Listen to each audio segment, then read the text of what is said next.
มื้อนี้ก็ถือว่าดีอกดีใจเนาะคบหน้าคบตากันโอ้บัดนี้แต่งดองบัดนี้เจอลูกแต่งเลยเนาะ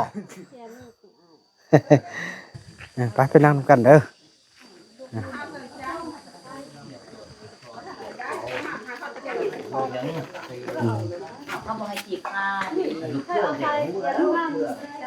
นี่ก็มีฝ่ายผูกแขนกัน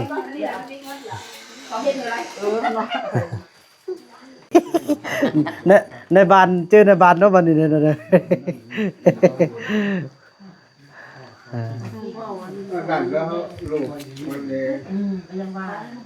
ซาลีก็ถือว่านั่งบ่ได้เป็นนั่งแล้วลูกให้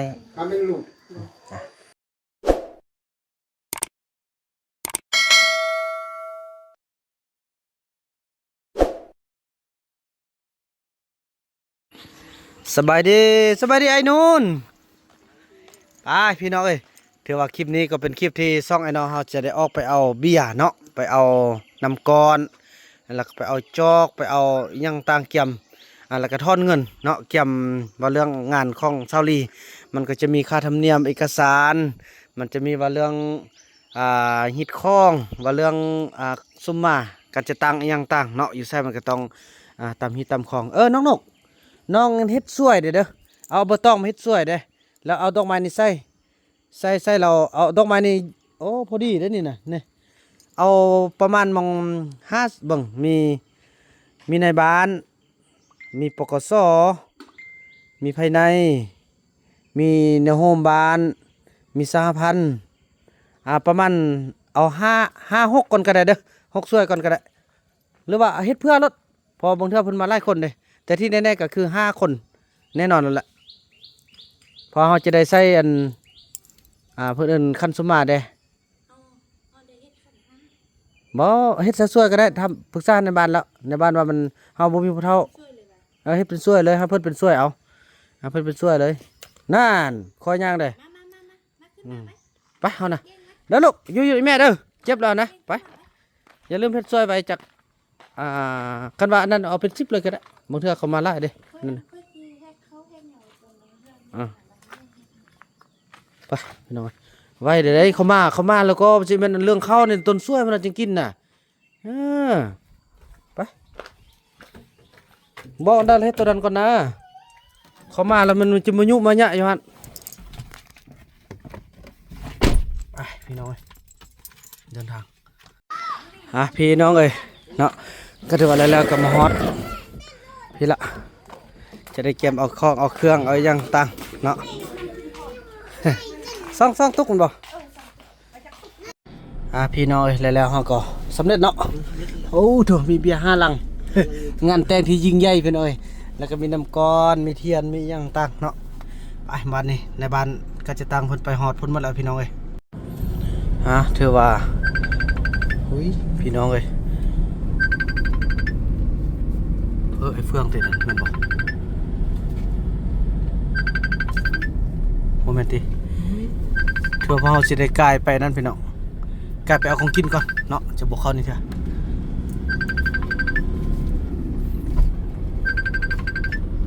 ได้ปะ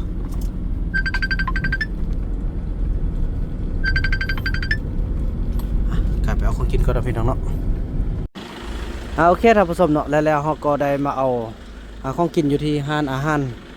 เป็นที่เรียบร้อยพี่น้องเนาะนี่ก็จะมีอันนี้จะเป็นลาบเนาะจะมีลาบมีอันนี้ลาบปลาพี่น้องอันนี้จะเป็นคั่วผักรวมมิตรแล้วก็จะมีแกงแล้วก็มีหุ้มซีนหมูพี่น้องเลยเนาะแล้วเราอยากอยู่นำกันนี่แหละพี่น้องเลยเอาประมาณนี้แหละถือว่า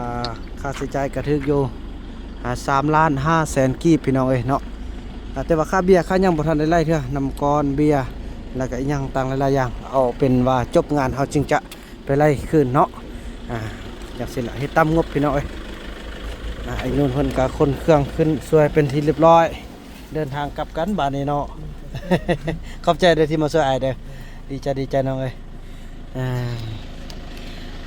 ไปกลับบ้านกันมานี่โอเคพี่น้องเอ้ยแล้วเราก็ได้เดินทางมาฮอดบ้านพ่อต้องเหลืองเขาเนาะก็ถือว่าอุดมสมบูรณ์พี่น้องเอ้ย พุ่นน่ะโอ้จะตายอยู่ขนาดเลยเขียวงามอุดมสมบูรณ์อยู่กับธรรมชาติ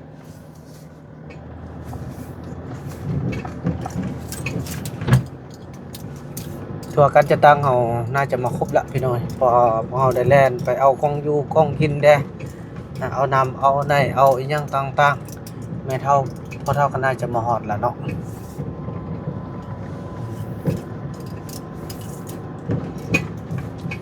โอเคมาฮอดแล้วฮอดหมดละกันจะตั้งเฮาโอ้ยซาลีปาโถแต่งงานครั้งนี้เจอลูก โอ้ยฮอดหมดแล้วโอเคนี่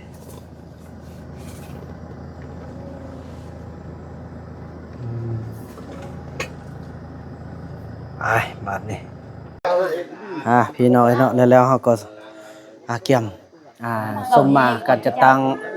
มาสมมากันจะตั้งแล้วก็จะมีได้เว้าแห้งได้ก็ เนาะทางกันจะตั้งเฮาก็กำลัง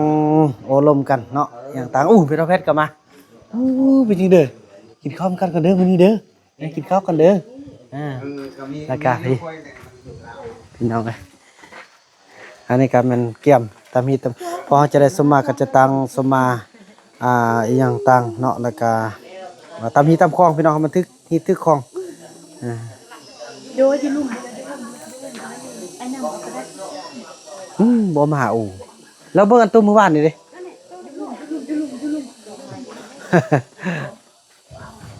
มาทางนี้เอาเป็นจังได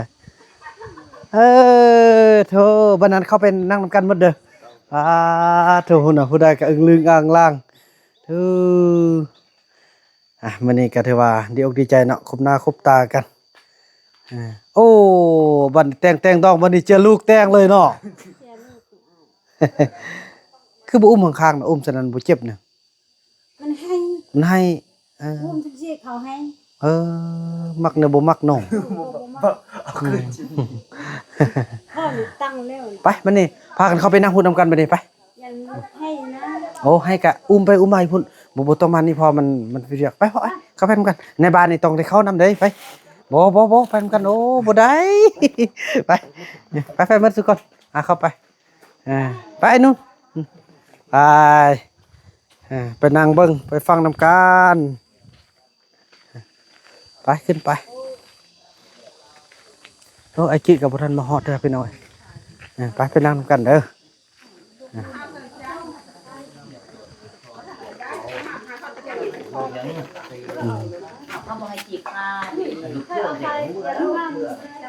นี่ก็มีฝ่ายผูกแขนกัน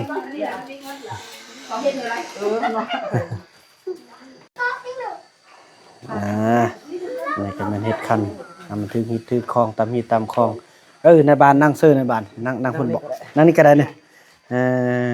ทางนี้ก็นั่งพี่ในบ้านเขาต้องเลื่อนอย่างนั้นกะแก้มมันใส่ผูกแขนก่อนเนาะในบ้านเจอในบ้านเนาะบัดนี้เนี่ย